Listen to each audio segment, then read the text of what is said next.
Cephalic index at normal at 83rd percentile. Okay naman itong cephalic index. Nag-indicate lang din okay shape ng ulo.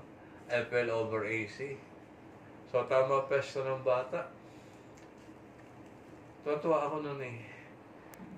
Right lateral posterior placenta with anteriorly located accessory lobe. Insertion ng cord sa inunan, central. Insertion ng cord sa tiyan ng bata, normal. Walang bukol na. Number of vessels ng cord, normal, 3. Tama peso ng bata, hindi susuhin. Gender reveal party na. Amniotic fluid, okay. Maternal anexa. Anong atrium ng brain, normal. Nasa brain tayo. Atrium, normal. Thalamus, okay. Cavum, septum, pellucidum, okay. Cerebellum, fourth ventricle, cisterna magna, posterior nuchal fold, okay. Okay yung shape ng ulo. Okay yung kanyang sutures. Sutures related sa bumbunan. Pero actually dito sila sa side na to. Ng bata. Rectangle na okay yung kanyang frontal horn. Anterior complex, okay. Labi niya, okay. Nasal bone, okay. Hindi naman flat nose, okay yung angle ng naso. Ilong at ng frontal horn. Frontal bone. Yung kanyang chin, okay. Corpus callosum, okay din. Hindi lang gano'ng kalinaw. Okay. Yung kanyang alveolar ridge, lagayan ng ngipin, okay. Okay yung kanyang tongue. Uvula, okay naman tingnan. Okay, so stomach niya, okay. Heart.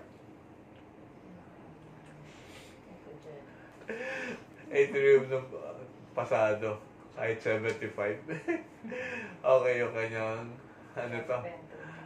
left ventricle, septum, right ventricle, tricuspid valve. Pakilagay ha, no tricuspid regurgitation. Okay yung mitral valve. Okay yung kanyang portive, elbow, ascending. Wala namang Okay yung kanyang arbot. Okay yung three-vessel view. Okay yung RPA. Okay yung ductus arteriosus. Okay yung kanyang aortic arch. Okay yung descending aorta. Okay yung kanyang trachea. Okay yung kanyang superior vena cava. Wala namang left superior vena cava. Okay ang stomach. Okay lungs. Okay ang liver.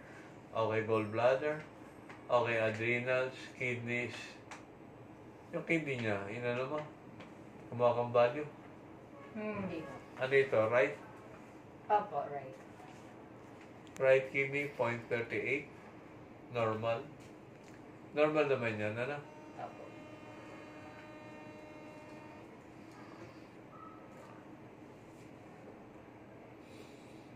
Ote, hindi na ako mas 5. Ano? So, normal pa rin. Bubble loops niya, okay. Bitoka.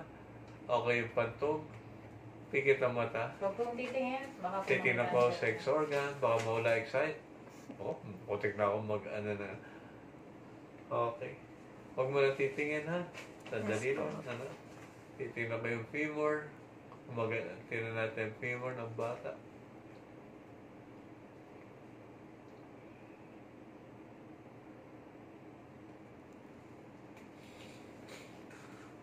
$51, ano? Maganda height itong bata. Ano height ni sir? Anong height mo, sir?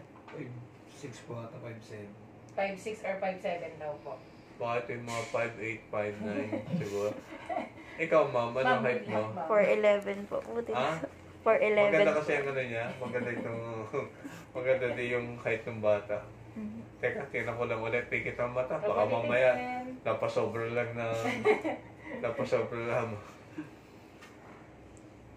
pero mga bata ngayon, matatangkad na sila. Ano? Kahit nga, ano pa lang. Tapos sa ano?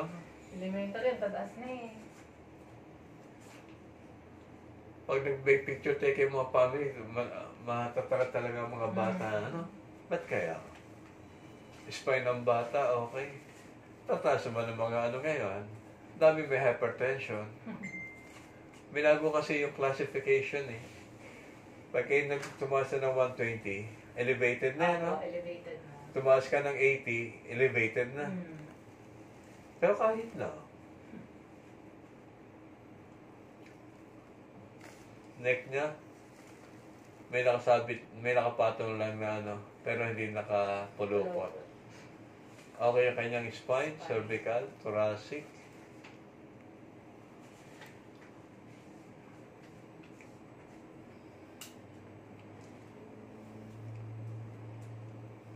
Kidneys niya, okay. Ano pa? Okay na to. Ang cord, 3 vessel cord. Wala na? Apo. May ano siya, accessory lobe. Apo.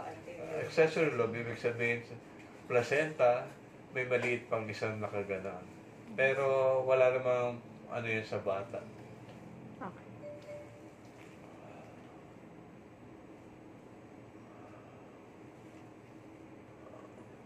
Pero nakuha mo pa ng buo.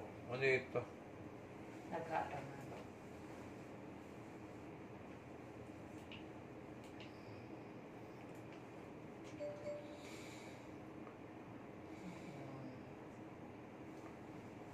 Hindi, ano, may nakaharang eh.